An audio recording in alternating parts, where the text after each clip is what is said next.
Mr. Naveen Raheja, to grace the days.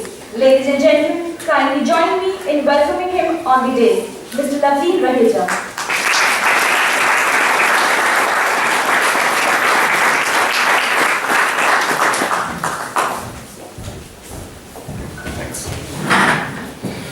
With equal pleasure, I invite Dr. Poonam Sharma, Associate Dean, Student Affairs and Professor, Marketing Area, Jaipuriya Institute of Management, Noida, on the dais.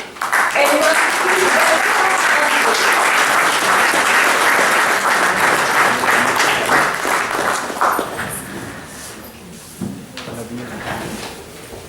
May I now invite Professor Colonel A.K. Rajpal, Faculty, Business Communication, Jaipuriya Institute of Management, Noida.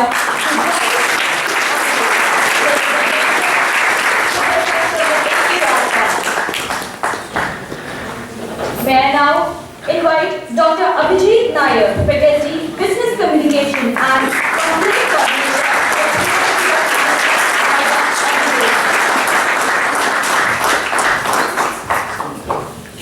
Thank you so much, Akansha, for inviting the dignitaries on the dais. A warm welcome to you all. It gives me great pleasure to welcome the dignitaries, both on and off the dais, to the inaugural function of First Communication Conclave by Jaipuriya Institute of Management, Noida. We would like to take this opportunity to express our hearty welcome to respectable Mr. Naveen Raheja for honoring our invitation to be the chief guest of this function and inaugurate the conclave. We request Dr. Niva Bhandari to present a bouquet of flowers to Mr. Raheja. Ma'am, please.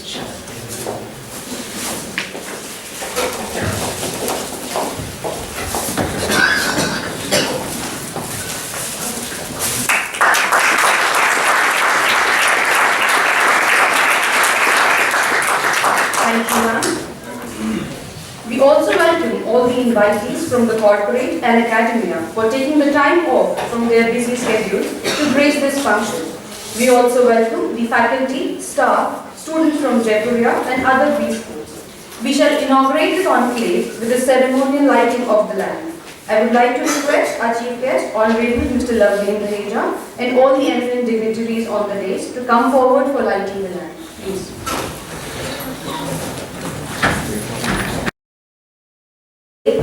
Corporate communication, do you see what I see? Provides the industry and faculty a platform to discuss the various aspects of business communication.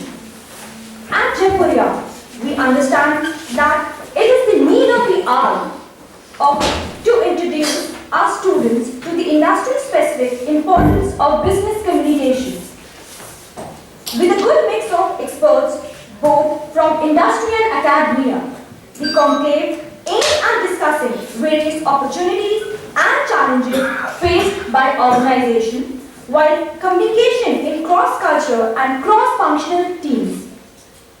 In this effort to understand the role of business communication and its impact on organization and the individuals within, the conclave will highlight and deliberate on the following two sub-themes. Panel 1, Effective Communication, a tool for getting results without authority. Panel 2, Challenges for cross-cultural teams. I now request Dr. Poonam Sharma, Associate Dean, Student Affairs, to deliver the welcome address. Ladies and gentlemen, Dr. Poonam Sharma.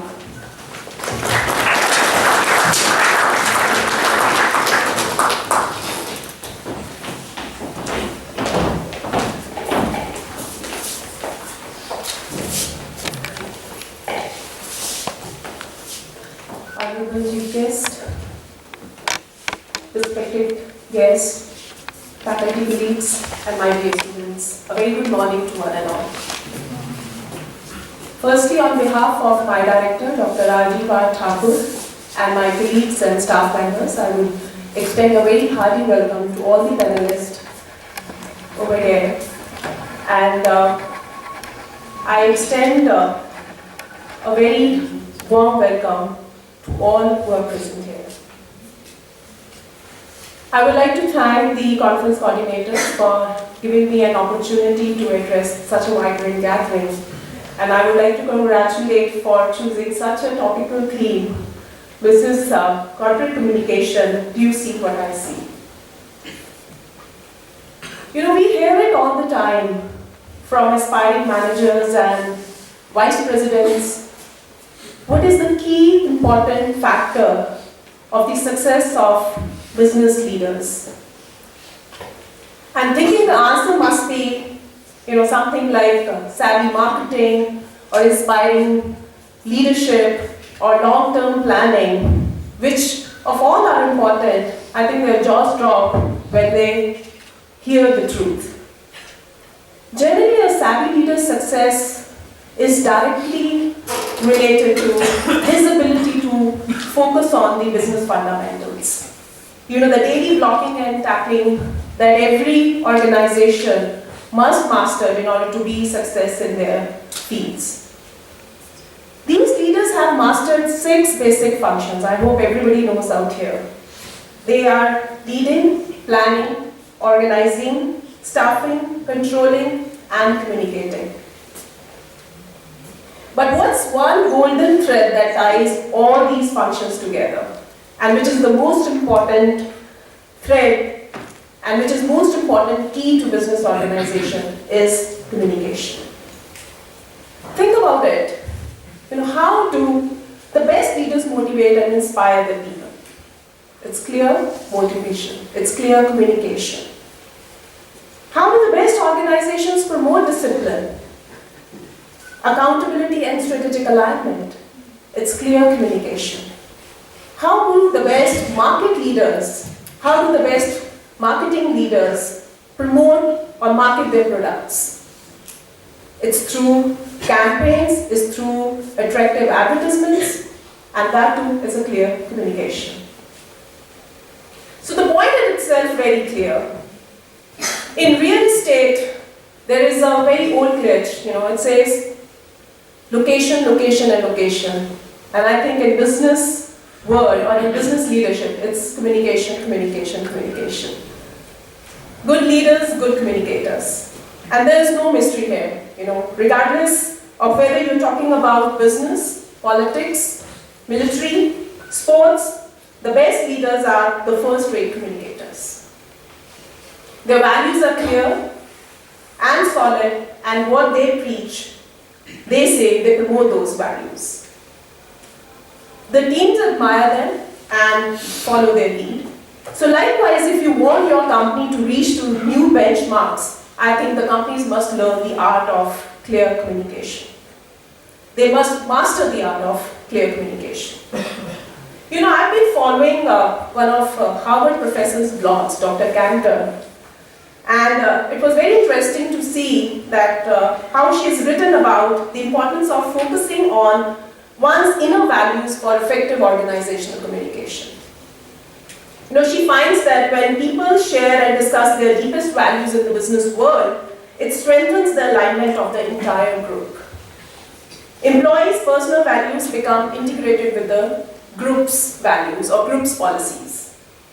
And this helps to guide the ethical choice of the corporation. So discussing values, business values, openly eliminates the need to impose impersonal and coercive rule. There's another research which I would like to mention here this was very interesting.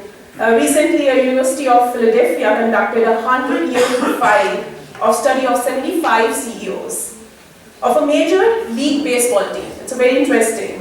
And it was found that those who encouraged confidence and optimism in their teams won more games and attracted more fan attendance. And they showed more concern to others than to themselves. But CEOs who showed signs of conceit, vanity, won the fewest games and attracted the fewest fans. So here we see the kindness and support, that makes all the difference in the workplace. The research showed that in business world, the most successful teams of individuals were those who were more positive when communicating with their teams. Such values are essential for communication in the workplace. Feedback, I think, is another important aspect because it opens the environment. And we all have been studying in marketing that how feedback is such an important area where the environment is open and people talk to each other and they feel the confident, and even employees would like to talk about the work processes, not with amongst themselves but also with the company professionals. So communication is another important angle that I would like to put here is improves customer relationship management. And this is what we, as a marketing student, I think I admire that how communication helps in reaching to your customers closely, because you are able to interact with your customer. And today there are a lot of avenues to reach to your customers. Irrespective of which mode you use, if you are communicating with your customer constantly, I think that you're able to reach to your customers much closely, because the customer is the one who buys your services, and you are surviving because of your customer. I think communication also puts the world together. So when we talk about cross-cultural communication, I know this is also one of the session, and I'm sure that there will be much more valuable deliberations coming up. And it also puts the world together because in the world of globalization, it has made it important for the marketing managers to understand how to do business in different cultures. So do you see what I see? Clearly, the importance of communication is manifold. And in fact, it's hard to imagine success without it. I would also like to mention here, recently the two top leaders, Mr. Narendra Modi and Mr. Barack Obama, I think they understood, they highlighted the value of communication at par excellence when they, it was interesting to see Barack Obama touching the chord with the locals by quoting a dialogue from Hindi movie, Dilwale Dulhaniya Le Jayenge, and he says, "Bade bade deshon mein choti-choti baatein, you know what I mean," with a very sheepish smile. So he touched the chord with the local audience. And in a similar manner, our Prime Minister, Honorable Prime Minister, when he went to US recently, he touched the chord with the local audience, and standing by the side of Wolverine, he said, "May the force be with you." So I think it's a modern learning that how the value of communication, so how you touch with the locals, how you touch the chord with your people. So I'm sure that you must have, you'll have more valuable deliberations coming up, and it will be a delight for all of us. So I would like to extend a hearty welcome again to all the panelists, all the guests who are present here, and we look forward to a wonderful deliberations and session. Thank you very much.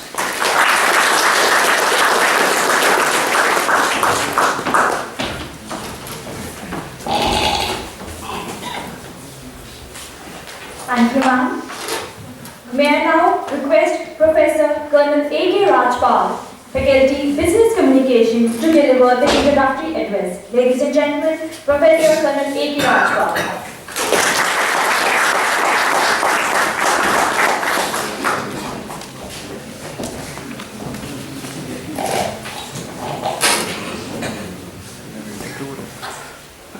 The dignitaries of the dais, invited guests, faculty colleagues, and my dear students. Ladies and gentlemen, how do you feel when you see your own people growing up from a fledgling to the flowering stages, and they come out to be talked about, reputed, occupying very high positions in the multinational and multicultural organization. They make you feel proud, and I'm sure when I'm asking you to express these feelings, you all must be thinking on the same lines as I am thinking, and the expression that comes to our mind in such a situation is nothing else but feeling very proud and satisfied. Because, as I said, they make you feel proud, and then their faces keep smiling in your minds forever. Ladies and gentlemen, permit me to admit here that I have been experiencing the same feelings since morning, since the time I met Mr. Lavleen Raheja here. I have seen him grow from his childhood days, and it gladdens my heart. It makes me so happy to see him occupying such a high position today that there is nothing else but a smiling face of his in my mental eye remaining always. क्या बताऊं, क्या क्या नजर आता है, जर्रे जर्रे में तेरा जलवा नजर आता है, खिली तो कलियां तो मिली तेरी मुस्कान, गुलों में तेरा मुस्कुराना नजर आता है.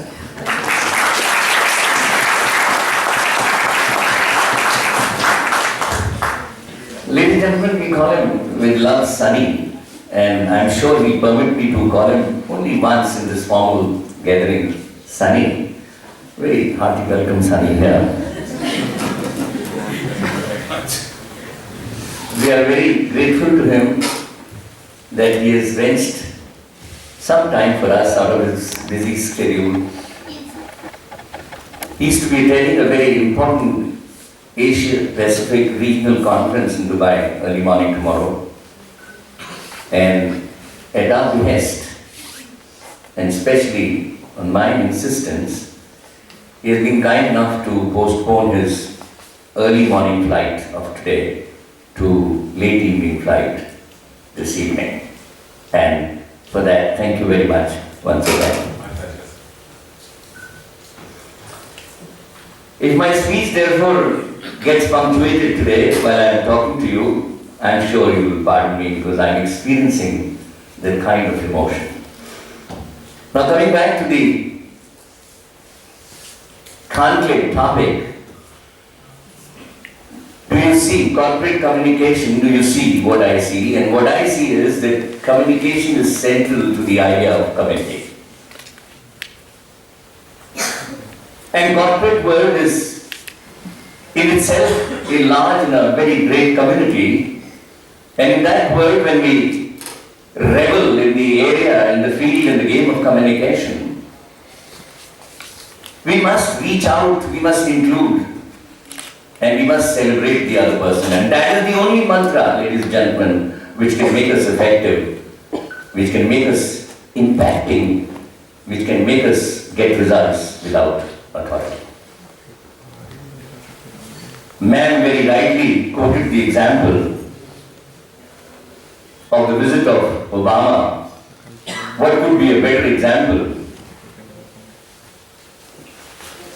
When he connected up with the complete masses Indian audience and the entire Indian media, after he left, was talking about only one catchy sentence, and that was, he came, he spoke, and he conquered.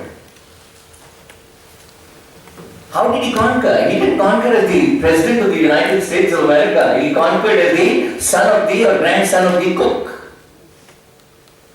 How did Modi conquer the world?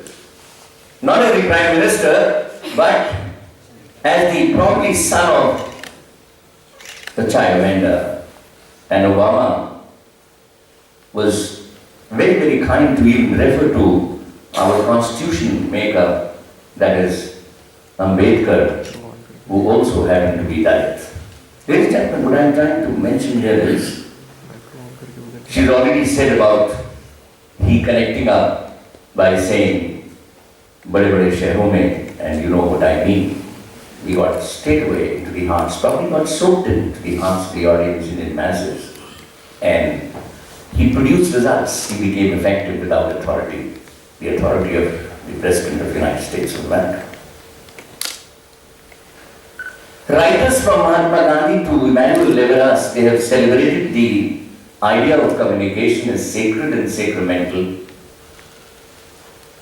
Any attempt, therefore, to disrupt the conviviality and civics of communication and conversation becomes only sinister.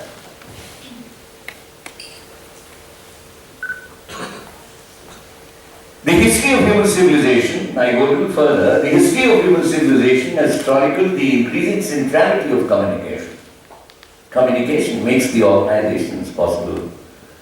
Communication makes the cooperation and coordination possible.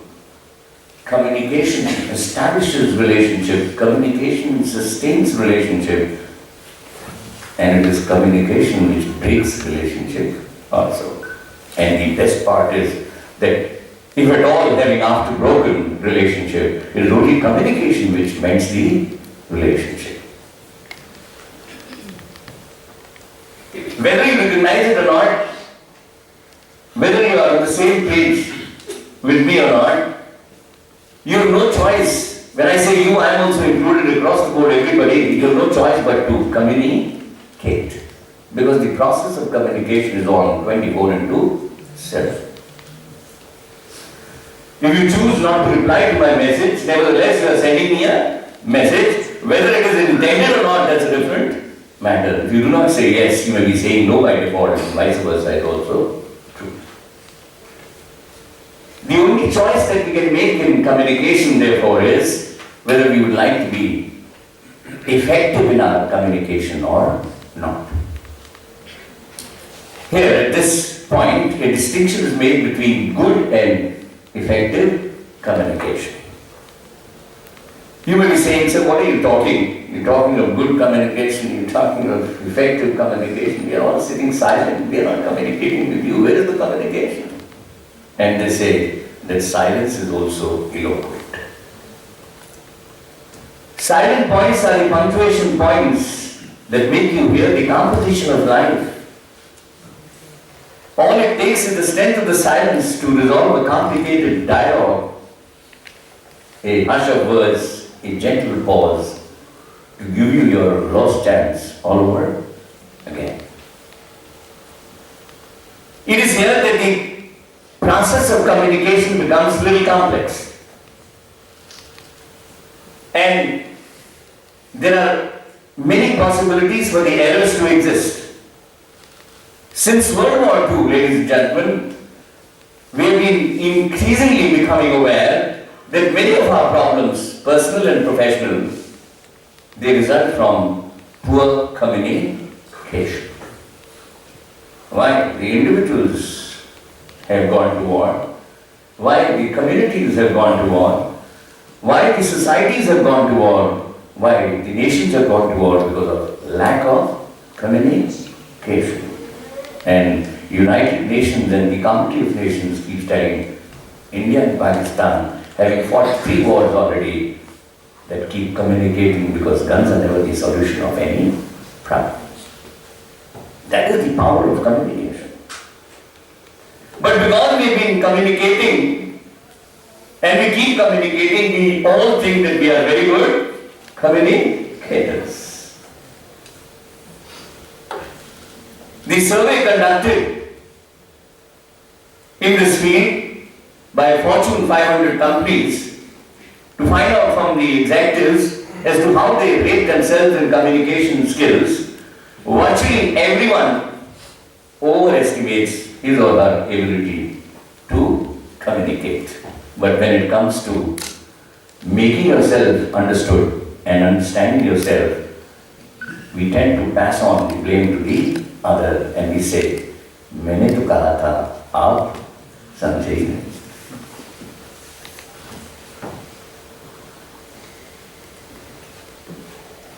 So where is the point where the effective communication begins?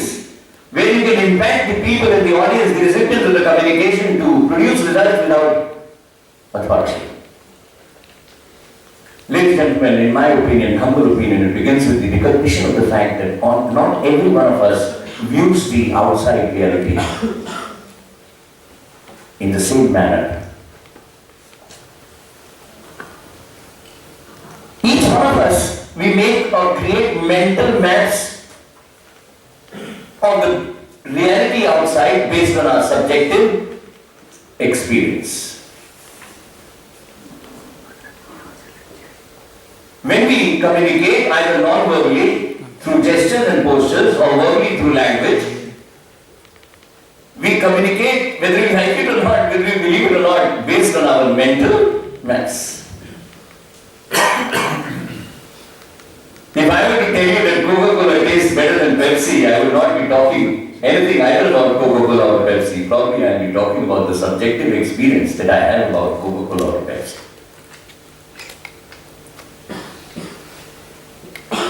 So who's the culprit? To use better expression, not culprit. What is responsible for the creation of these mental maps? Ladies and gentlemen, everybody knows it's not a very big question. It is nothing else but our perceptions.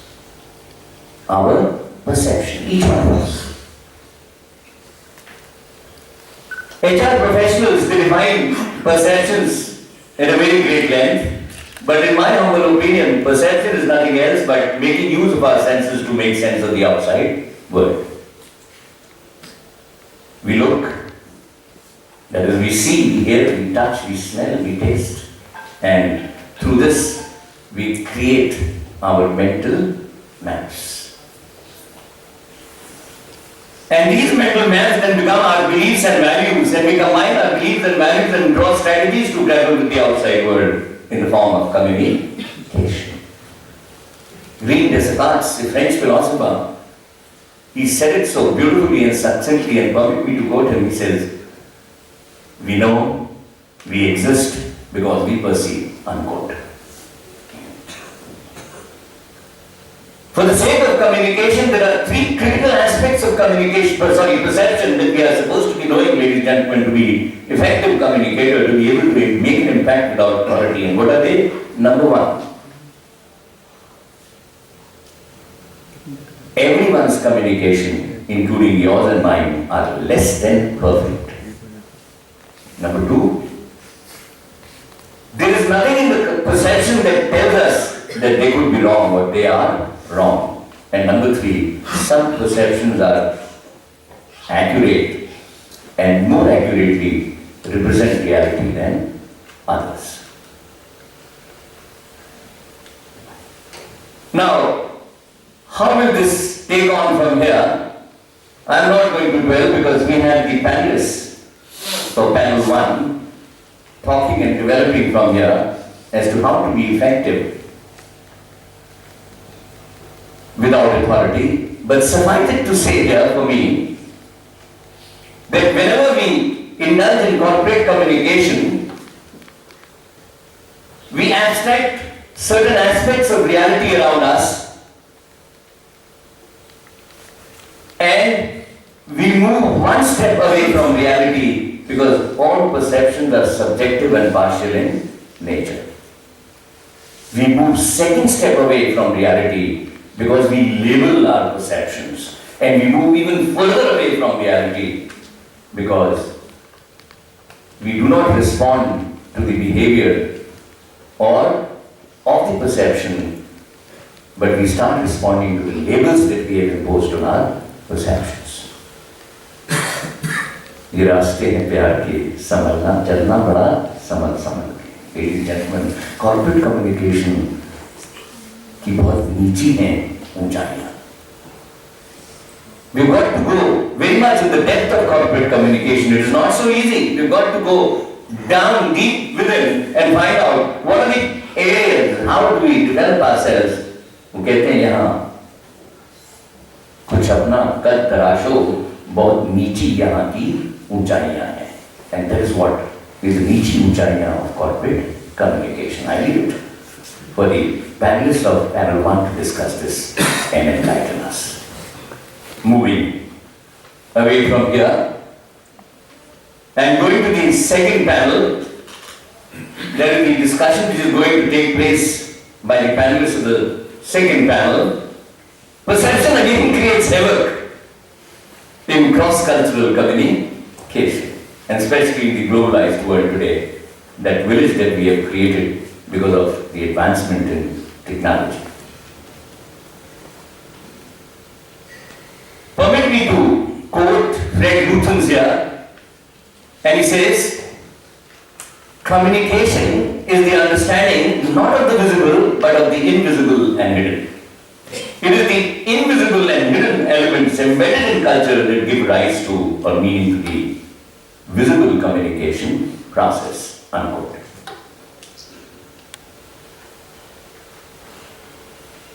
We all know that people across the nations and across big countries like India, America, why countries, continents like Asia and Europe, they come from different cultures, but it becomes very difficult to communicate with people coming from different cultures because cultures and subcultures within them, that's more important. They all demand to preserve their individual identity. Elvin Toffler says, and permit me to quote Elvin Toffler here, he says under the new production system, there is a rising resistance to the ideal of melting pot.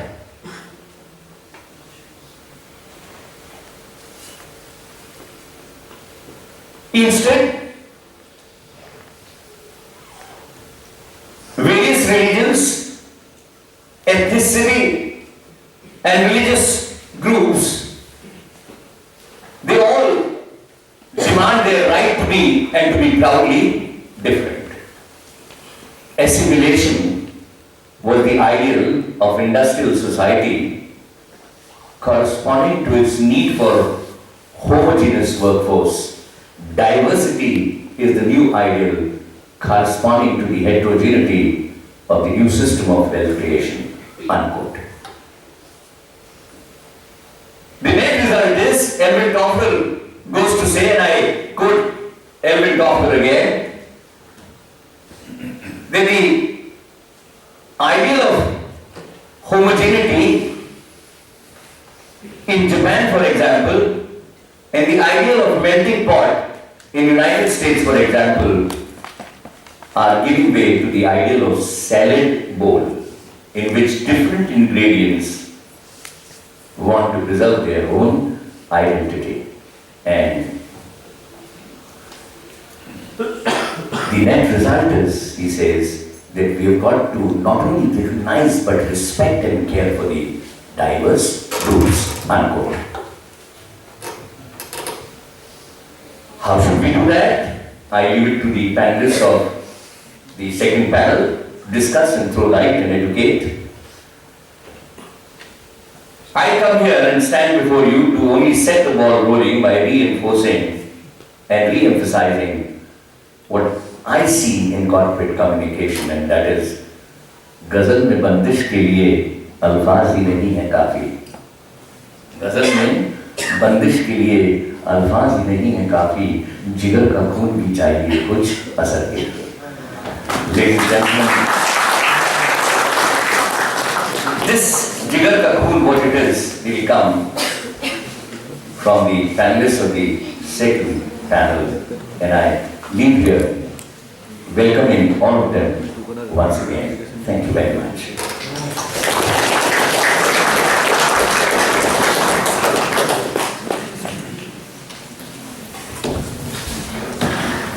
Thank you very much, sir. Your thought-provoking address set a perfect platform for our speakers to deliberate in the areas of corporate communication.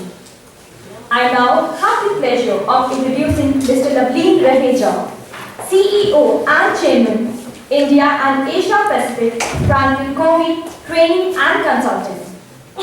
Mr. Navleen Raheja is a respected strategic business professional with over 22 years of experience with premier organizations and a wide range of leadership groups across diverse industries including automobiles, retail, banking, telecom, BPO and IT.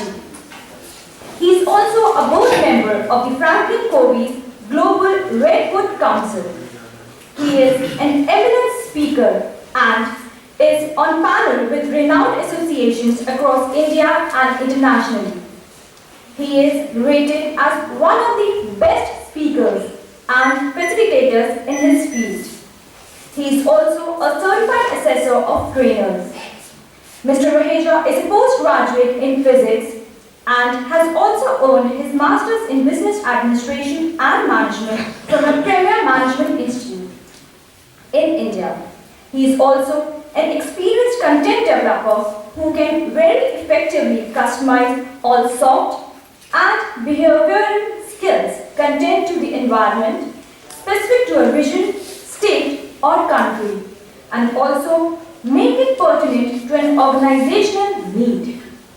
Mr. Raheja single-handedly had set up and run the General Motors Training Academy in India. Mr. Raheja is a Global Master Certified Trainer with Franklin Covey, Certified Master Trainer with GE Academy, General Motors, Raytheon, Saturn Academy, Xerox Academy, and with Center of Leadership Studies on Situational Leadership, etc. The organizations with whom he has worked recently on leadership and execution include Max New York Life, Oberoi Group, eFunds, Wipro, American Express, Citibank, Power Grid, Samsung, Cognizant, Interglobe, etc. to name a few.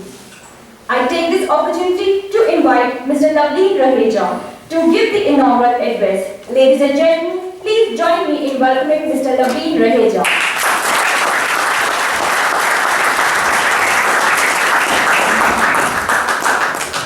Thanks. Hi and good morning to everyone. Okay. I got 20 minutes. Is that right, sir? No, you take the minutes. About 20-25 minutes. We'll roll this little ride together. While you know my name, it's been said so many times since morning that I'm even wondering, oh man, my name is a little funny. It's not supposed to be a man's name. Yeah, in fact, that's what I tell my parents. Thanks, that was good communication.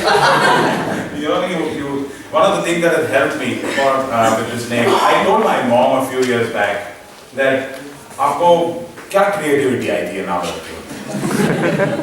So they said, I don't know whether you agree with me or not, but very few people will forget your name. And I said, yeah, that's right. That is so true. And she's communicating through and forward. Yeah, absolutely, sir. I was so surprised. I said, I never thought like that. I said, thanks, Mom, I'll continue with the name. Everybody on the dais here, all the way seniors that I'm meeting, I won't call him Colonel Rajpal, I won't call him sir, I will call him uncle. Because since 40 years that I know him, I've always called him uncle. I am meeting him after 40 years today, just for your benefit. So you can understand why does he have that much of an emotion about me, and the same from my side. I was 6 years old when I met him first, and about 4 years old actually. When I was 4 to 6, my father and Colonel Saab used to work together, and that was the time I was brought up in his wonderful care and love, and then we went our way. Dad went his way to various places. He went to all the country and the places that he went around in his tenure in the army. But I could never forget him for many, many reasons, and I always remembered him as one of the most suave and the most smartest man that I have met in my life. Thank you. So I appreciate it. Thank you very much for giving me this opportunity. I also remember him for one more reason. Because that was the time when the place we were there was hardly any movie halls. In fact, there were no movie halls there. So Sholay release हुई थी उस time, 74, 75 में. और uncle Sholay की turn table लेके आए थे. पुराने आपने देखे वो रेड कलर के रिकॉर्ड्स आते थे, ब्लैक कलर के रिकॉर्ड्स. तो ये लेके आए थे. 4 रिकॉर्ड का सेट था. And I used to go to his house every second day to say, "Uncle, वो पिक्चर देखनी है, चला दीजिए." So he used to. I remember him from that. So thanks a lot, and thank you, ma'am, and thank you, sir, for giving me this opportunity. Thank you so much. What a pleasure. I am not an expert. I am neither a management guru. I have a unique experience. My unique experience has been that these are some guys that I've been working with directly, face to face, since last 14 years now. I am blessed. I am seriously blessed. God has given me such wonderful opportunity to work with these names, because these are names with which anybody would like to work. And it's been 14 years that I share the same stage with them every 3 months. Let me just tell you who these guys are. And these are some of those people whose gyan and knowledge in these next 20 minutes, in a little snapshot, I'm going to get it for you. Right? Now, I'm just a moderator. Is that fine with everybody here? If you want to take notes, go ahead. If you don't want to take notes, don't worry. We'll send you a link, download the stuff that I'm going to show you. Okay? How many of us know Dr. Stephen R. Covey? Late Dr. Stephen R. Covey. If you don't know him, pick up the book 7 Habits of Highly Effective People, and that is something that you cannot afford to not read it during your master's. Everybody knows, sir. I tell them every day. Yeah. Fantastic. 7 habits of The 7 habits of highly effective people, as Sir just said, is possibly one of the most powerful books on building high effectiveness. This is a classical book, and this book has generated a program which we run in our company, and that has made us, so we are very proud of this one solid program that we have. You know, we have an ad campaign which is going on in the world these days, and it says, there are 18 films in this world which have done $1 billion of business ever. Like, tell me some movies who have done $1 billion of business. Come on, Iron Man 3, Titanic, Avatar. Tell me a couple more. Inception. Yes, you're right, Inception. So there are 18 of them. 18. Okay, in 125 years of filmmaking. In Franklin Covey, in 25 years, we have got 2 products which have done $1.5 billion of business for us. And 7 habits is one of those. So do not miss this product. Do not miss reading this. This is the first thing that I'm asking you to take back. You want to be effective, solid communicators? Do not miss reading and understanding the 7 habits of highly effective people. Okay? Just for your benefit, I will toggle between my slides. This is the journey that you're traveling every day. You're traveling a journey from dependence to independence to interdependence. No rocket science. Everybody knows it. This is common sense. The challenge is to make common sense common practice. That is the big challenge today. And that is what corporates are wanting you to come back to them. Don't come with just knowledge to them. Common sense leke mat aao hamare paas. That's what the corporate is telling us, or telling you. Come with clear knowledge about the whole process and also have the knowledge of how to put it into action. So that is what, and communication is one solid pillar to that. So this is basic stuff there. This is growth and development, maturity. This is the definition of maturity. And the continuum is maturity continuum. Simple. Dependence to independence to interdependence. Stephen Covey arranged the 7 habits to help take this journey. This is the first model of communication that I'm giving you right now. Habit 1 is to be proactive. Habit 2 is to begin with the end in mind and put first things first. Apply this in everyday communication. Okay?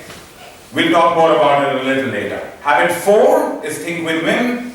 Habit 5 is seek first to understand, then to be understood. And habit 6 is synergy. And encircle that whole thing with the 7th habit, which is called the sharpen the saw. So this is Dr. Stephen R. Covey for you, his model. Jack Welch, I'm sure you know about this gentleman. If you don't know, he was the former CEO of General Electric. A man who brought GE to the highest levels. $18 billion to $120 billion in 15 years only. He has made GE one of the most respected organizations in the world. Okay, so after his retirement, he came on the global board of Franklin Covey, my organization, the Redwood Council. The lady was very gracious to mention that, where I'm also a member, he's also a member. So the talent piece that we teach to the world comes from Jack Welch, because he knows how to lead, communicate, and manage the best of talent within yourself, within your teams. Okay, Fred Reichel, quickly, Chairman Emeritus, Baines and Company. The father on customer service. He has given us a model on communication for customer service called NPS, Net Promoter Score. He is the person who has given birth to NPS. So if you want to read about NPS, read a book called The Ultimate Question by Fred Reichel. ये छोड़ नहीं सकते आप MBA में, okay?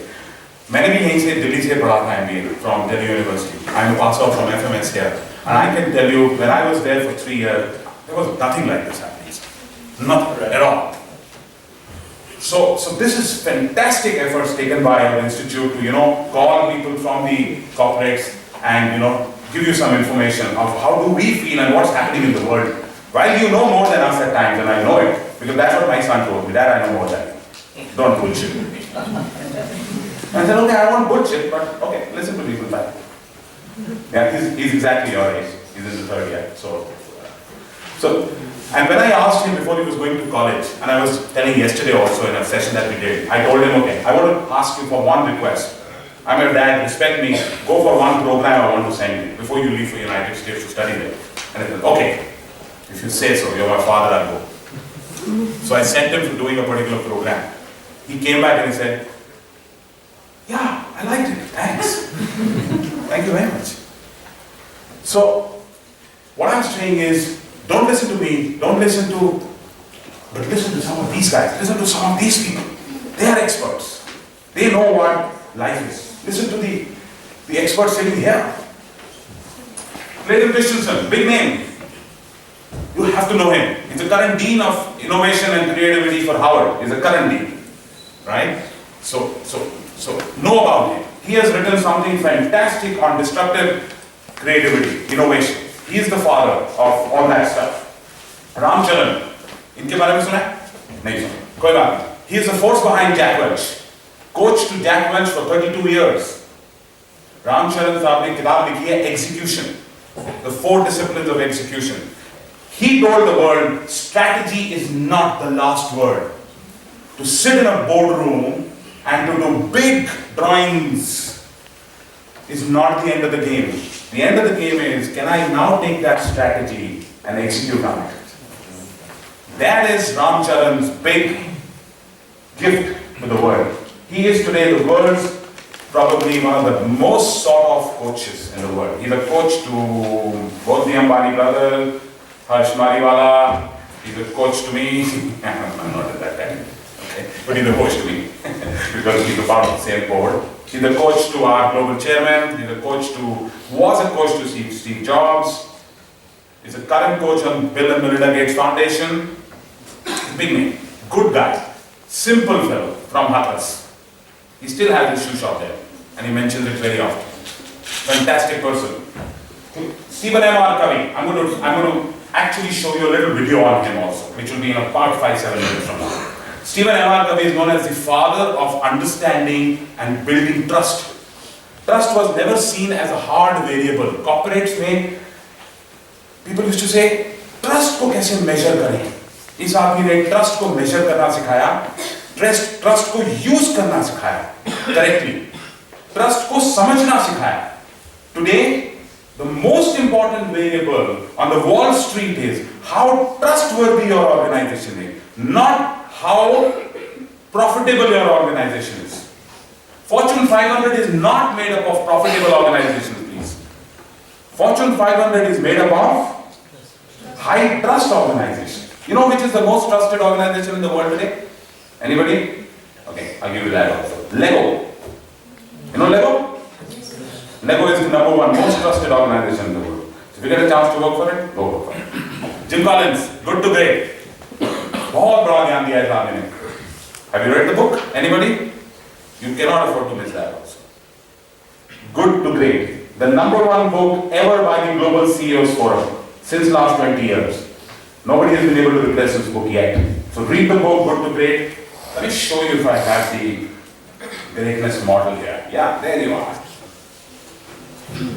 This is what he talked about, organizational greatness. And all of this is built with communication. So while I stand here, I'm not going to take the topic of skills of communication because there are some fantastic panelists who are going to talk about it. Colonel Saab just talked about it. I'm not going to delve into that. I'm taking a third dimension of communication. Very quickly with you. So that is what? Great organizations, great people, great teams have superior sustained performance, intensely loyal customers, winning culture, and distinctive contribution. And ladies and gentlemen, this is how it is made. Don't worry if you can't see. It is made because of great leaders, great individuals, and focus and execution. So when greatness of leaders, greatness of individuals, their spark passes through the lens of focus and execution, it produces greatness. And it is supported at every step by communication. Because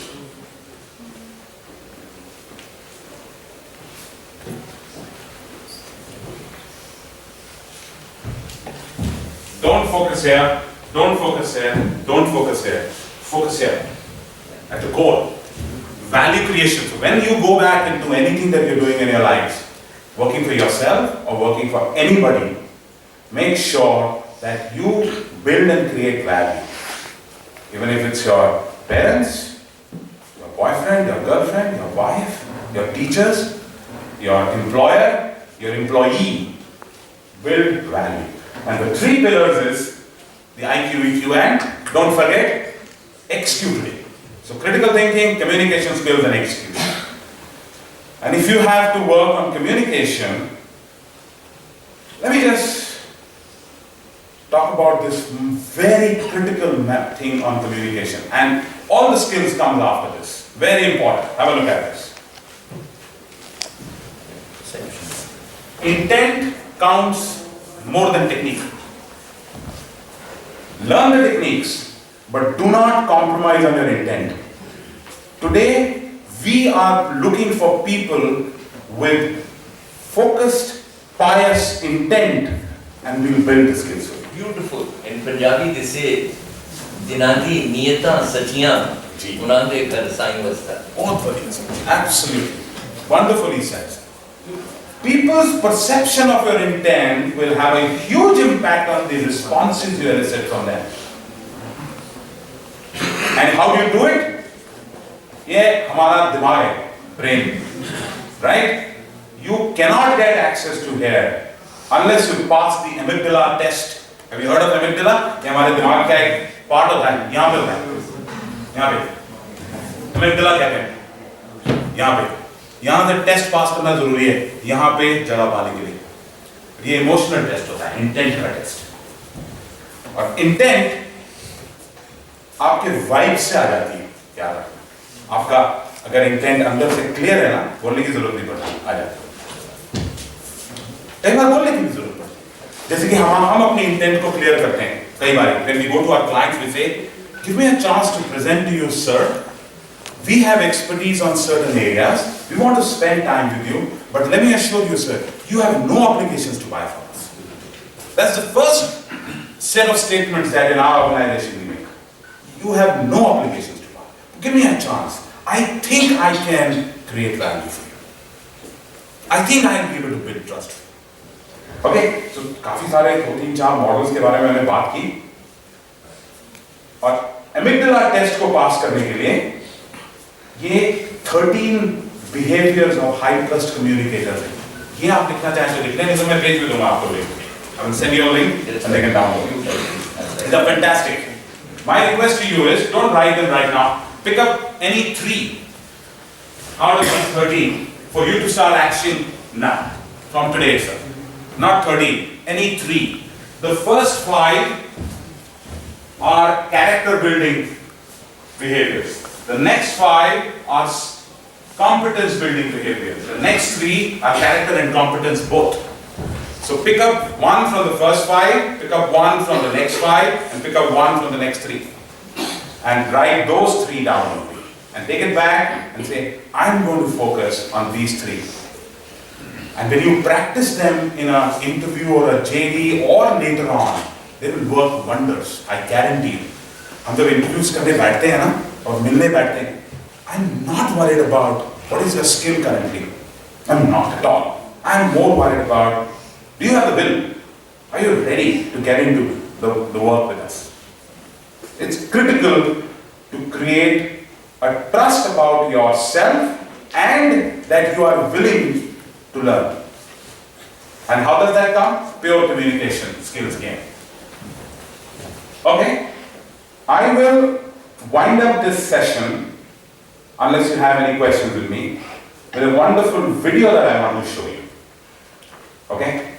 It will take us about 10 minutes to finish this video. It is today one of the best videos in the world. In fact, the Global Training Fraternity always calls this video the #1 training video in the world since last 4 years. So I'm going to run that video for you. And it's presented by a very famous author and management guru called Stephen M.R. Covey, who is the eldest son of Dr. Covey, and also a huge management guru. There he is, Stephen M.R. Covey, son of late Dr. Covey, right? The other two people written here, just for your benefit, Mahan Khalsa has written a book, Let's Get Real or Let's Not Play.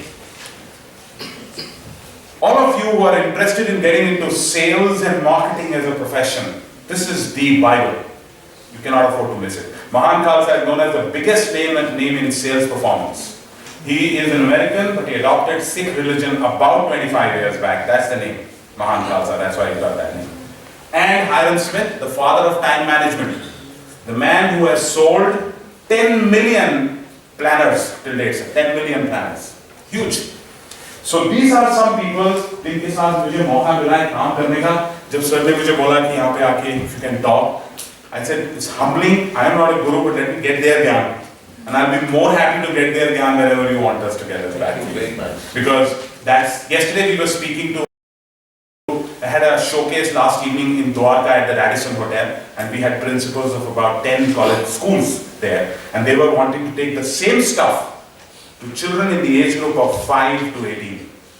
Very interesting stuff. So see how this whole thing applies. I want to put up a little video in front of you. It's a nice video. You will all most probably like it. Just give me a second.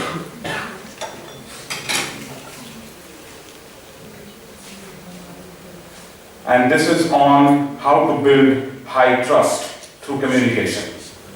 Give me a second, I'll have to just quickly find this. Rajesh, you'll have to help me because.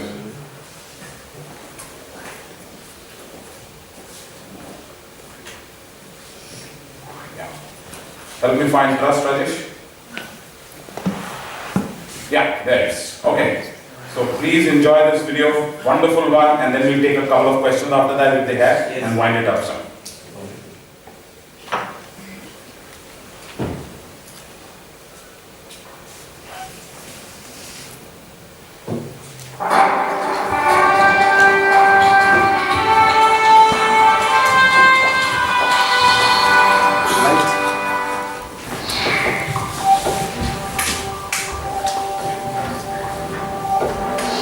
In today's global marketplace, speed is everything.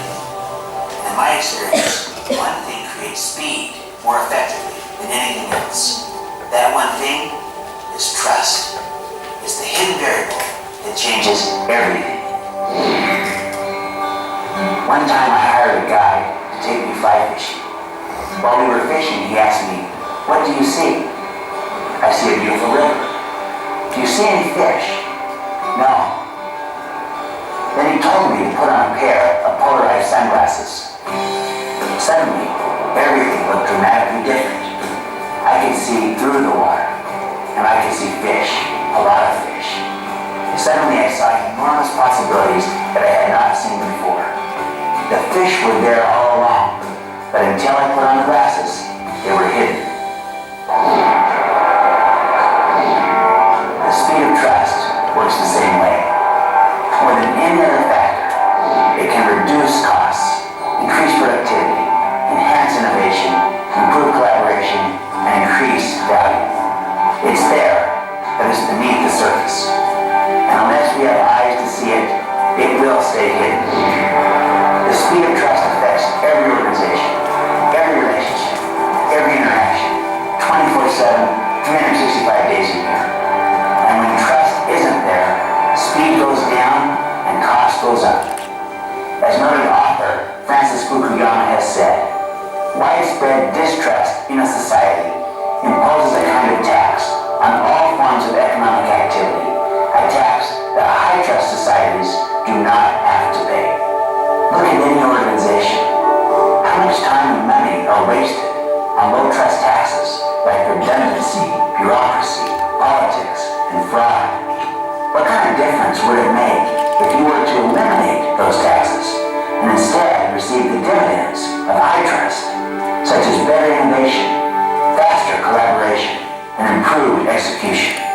Recently, Warren Buffett, the CEO of Berkshire Hathaway, and one of the world's most trusted business leaders, acquired McLane, a $23 billion subsidiary of Walmart. Now, typically, a merger of this size takes a year or so to complete. It can also cost several $1 million as both sides work to verify and validate all kinds of information. But because both parties operated with high trust, the deal was made with one 2-hour meeting and a handshake, and it was completed in 29 days with no due diligence. Warren Buffett said, "We knew everything would be exactly as Walmart said it would be," and it was. Now granted, most of us aren't involved in Warren Buffett-sized deals, but the same principle applies in any relationship on any level. Jim is a vendor in New York City. Every morning he sets up his shop on the street. At one point, Jim realized that long lines at his shop were discouraging potential customers and causing people to take their business elsewhere. He realized that it was taking him much too long to make change for his customers. So Jim decided to put a basket full of change on the side of the stand and to trust his customers to make their own change. Take my own take. Sure, you know I can trust you. Sure, I can do that. Most customers responded to this trust by being completely honest, and many left him with a larger than normal tip. He was also able to move customers through twice as fast. As a result, he doubled his business with no additional cost, and his customers became more loyal because they liked being trusted. You can see the speed of trust in the success of companies like eBay. Pierre Omidyar, the company's founder, was asked about the most significant thing he's learned. He replied, "The remarkable fact that 135 million people have learned they can trust a complete stranger. That's had an incredible social impact. People have more in common than they think." You can also see the speed of trust in return to shareholders. The Watson Wyatt study shows that total return to shareholders in high-trust organizations is almost 3 times higher than the return in low-trust organizations. So what do you do about it? How can you increase trust and gain all the dividends that flow from it? It starts with 2 things, character and competence. Consider character. In the 3rd round of the Italian Masters, Andy Roddick was paired against Fernando Verdasco. It was match point in favor of Roddick. Verdasco hit the ball, the line judge called it out, and the crowd assumed Roddick had won the match.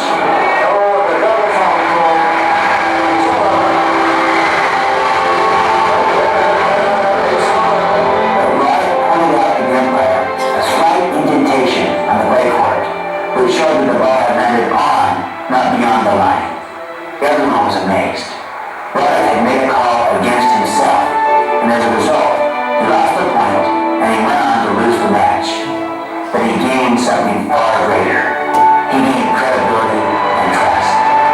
How do you think the umpires are going to respond the next time Andy Roddick challenges a call?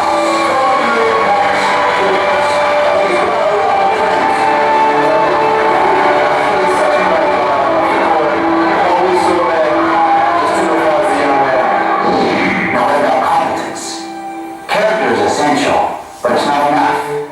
Think about a surgeon. You can trust his character, but unless he is extremely competent and has a strong track record, you're not going to want him coming at you with a scalpel. As Craig Weatherup, former CEO of PepsiCo, has said, you can't create a high-trust culture unless people perform. Leaders with character and competence have credibility. They create teams and organizations that are not taxed by a tremendous burden of low trust. Nothing is as fast as the speed of trust. Nothing is as profitable as the economics of trust. Nothing is as central to leadership as relationships of trust. Once you see the pervasive power of trust and work to build it in your team and organization, it will make all the difference.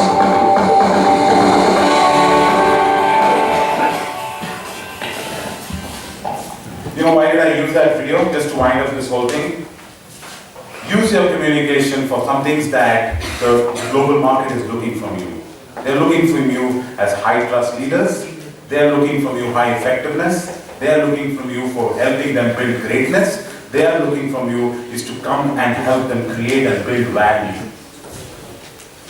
And this can only happen if you have great and controlled and wonderful communication abilities. Let me just wind up this session. Thanks a lot for the opportunity, sir, ma'am. Sure. And we'll come back again whenever you want. Thank you very much. Have a good day.